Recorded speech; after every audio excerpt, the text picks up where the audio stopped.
اعوذ باللہ من الشیطان الرجیم، بسم اللہ الرحمن الرحیم۔ نہج البلاغہ، خطبہ نمبر 110۔ اس خطبے میں حضرت علی علیہ السلام نے ملک الموت اور اس کے روح قبض کرنے کا ذکر فرمایا ہے۔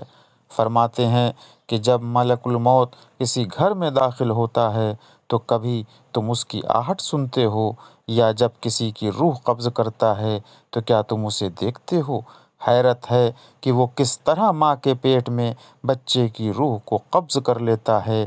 کیا وہ ماں کے جسم کے کسی حصے سے وہاں تک پہنچتا ہے، یا اللہ کے حکم سے روح اس کی آواز پر لبیک کہتی ہوئی بڑھتی ہے، یا وہ بچے کے ساتھ شکم مادر میں ٹھہرا ہوا ہے جو اس جیسی مخلوق کے بارے میں کچھ بیان نہ کر سکے؟ وہ اپنے اللہ کے بارے میں کیا بتا سکتا ہے؟ وآخر دعوانا ان الحمد للہ رب العالمین۔